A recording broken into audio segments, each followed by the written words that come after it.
What's going on, everybody? Welcome back to the channel. Today we have no budget. The budget is unlimited, and that is because I won the lottery, as you see by the title of the video.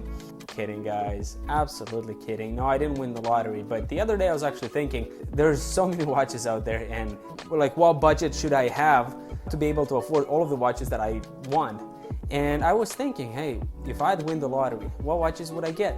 And that's what we're going to be talking about today. I will share with you 12, I think I put together 12 watches that I'm going to be buying if I win the lottery. So let's get into it. The first watch that I have on the list is none other than Patek Philippe 5711 Nautilus. The reason that I'm getting this watch absolutely first, and that is because of its demand. This watch was introduced a very long time ago, and this watch has been skyrocketing ever since. And in the past few years, this watch just went nuts. Everybody is so crazy about this watch. Everybody's just, talking about it, and it's very hard to find it, and because of that, it is very, very, very expensive. And if a few years ago you would buy it for, I don't know, $25,000, well, guess what? Now, a few months ago, Patek Philippe said that, hey, no more 5711, it's discontinued, done.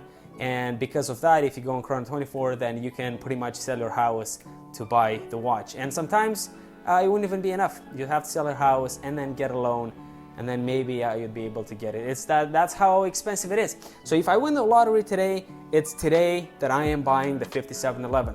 Number two, the second watch I will get, it's actually more expensive, but it's equally in demand and stuff like that.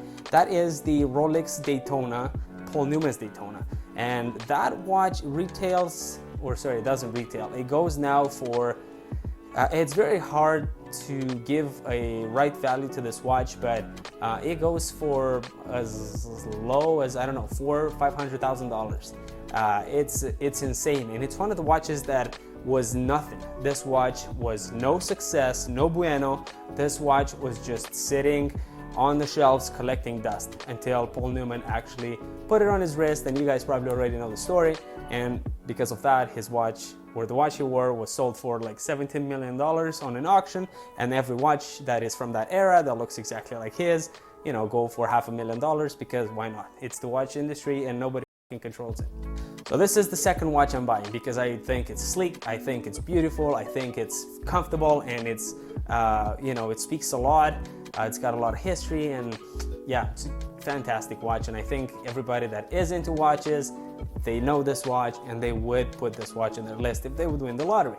So now the next watches that I have on the list, they don't come with any priority because most of them are pretty easy to find, especially if you have the budget, then you have access to all of them. And yeah, we can jump straight ahead into Omega Speedmaster. I think this is a beautiful chronograph. It's the first watch that actually went on the moon. It's a beautiful watch ever since. It's been a very, very overrated watch. I think this is one of the reasons why it doesn't really make sense to buy it brand new, because on the secondary market it actually goes for much less than what you would pay if you'd get it brand new. And so it makes more sense to get it pre-owned. But here's the thing, I won the lottery, so I wouldn't really care. I'll go and get it brand new. Going back to the Holy Trinity, I have Patek. Now I gotta have a Vacheron Constantin. There's no on this list Audemars Piguet. I don't have the Royal Oak on my list, although I really like the watch. I don't think it would be in the first 10 watches to get. So yeah, Vacheron Constantin, I will get the overseas. There's not much to say about the overseas. I just really like how it looks. I have actually never had a chance to even see it in real life, which is kind of weird, but I really have a lot of love for this watch. To be honest, I don't even know much about it. This watch comes with a very hefty price too, and that is $20,000 to $25,000. So not cheap, and this is one of the reasons that, like, I wouldn't get this watch if I would have this money. I would get this watch if I would have a lot of money. So, like, honestly, I don't know much about the watch. I don't know much about the history. I don't know much about anything. It's just, I really like how it looks. It's just one of those watches. And I believe everybody has one of those watches that, might not even be a Vacheron. It can even be like anything, a $100 watch that it's nothing, but you just like how it looks. So this is kind of what I find myself with the overseas. At this point, I don't really know where exactly I am with the count, the money count, so I think I'm just gonna put it up here. So yeah, let's keep going. The next watch, we're going back to the Patek Philippe, and that is the Aquanaut. Aquanaut has been a watch that did not get much love right at the beginning. It was kind of sporty and it was a weird thing, you know, especially when it came out. You know, this watch with the rubber band and stuff like that, it just wasn't a big thing.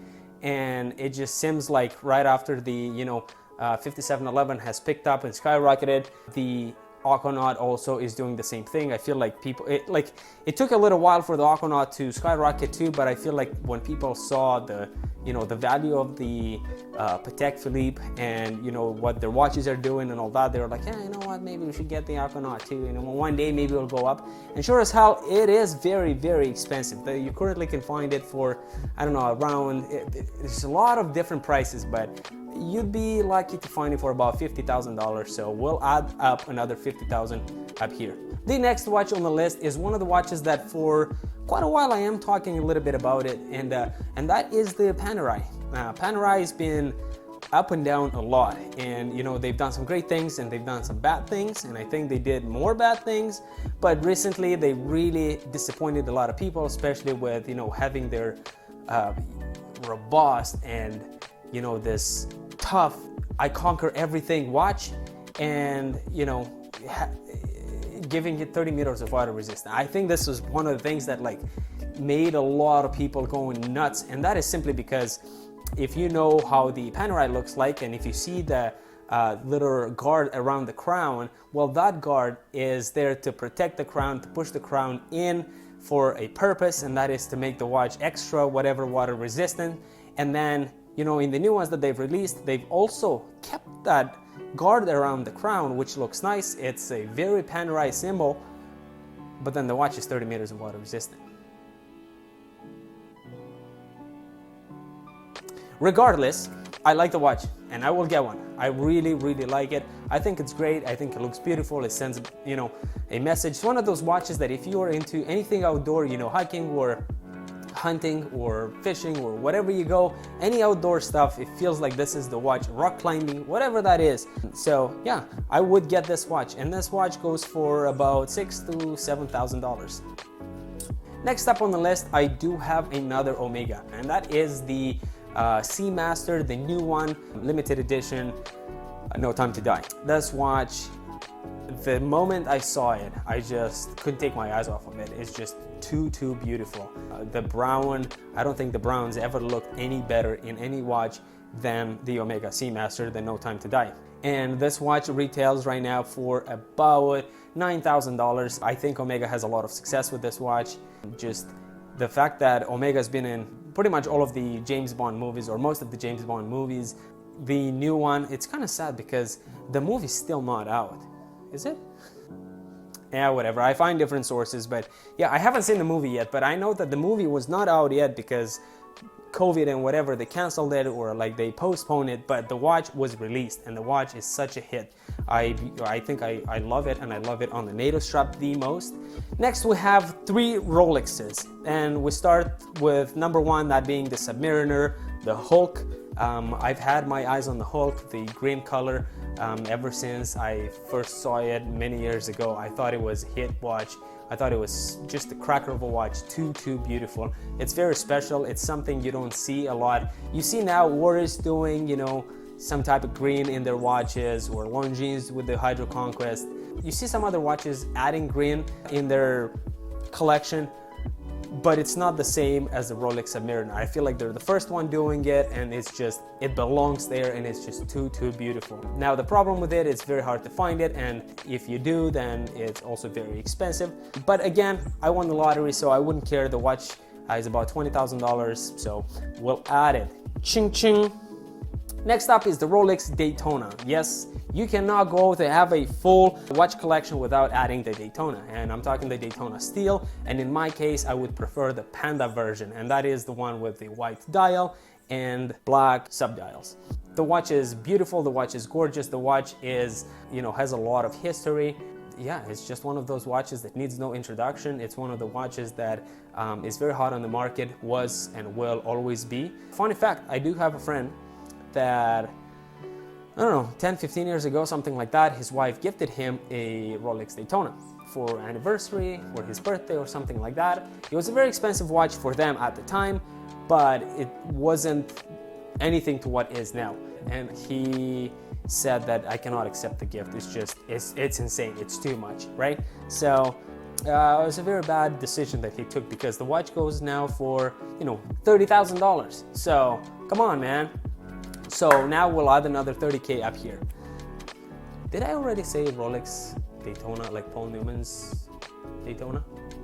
Yeah, I said it. So yeah, not 3. I had, that is already up here. Next up, we have Rolex's little brother, and that is the Tudor Black Bay 58. Honestly, I cannot decide on the color. I feel like I'm gonna have to either throw a coin or just, you know, close my eyes and just, I don't know, pick one, whatever, because the blue's beautiful, black's beautiful, gray, and they're all freaking special. So I wouldn't know the color, but yeah, I think owning a Tudor is a must. And the best thing about Tudor now is that they are already a hot thing on the market, and I feel like the more times passes, yeah, they are going on the big brother's footsteps. So one day they will be something like Rolex.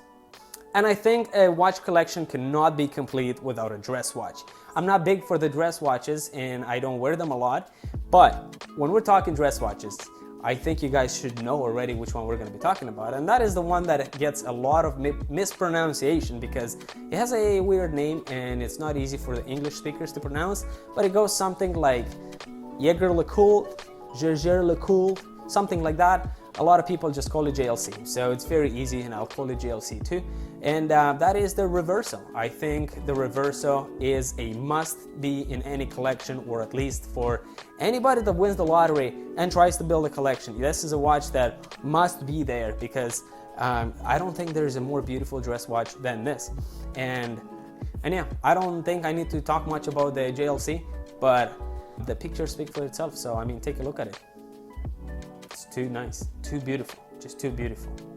And now last but certainly not least, and that is the Vacheron Constantin American 1921. This is my wife's current favorite watch. I mean, she's been looking at this watch for a very long time, and there's no way in hell I can win the lottery, buy myself a bunch of watches, and not get her one. So might as well make her happy too, so this watch would be on the list too. Alright, I hope you guys enjoyed the video. Yeah, subscribe to the channel, and yeah, if I would win the lottery, these are the watches I'd get, and till next time.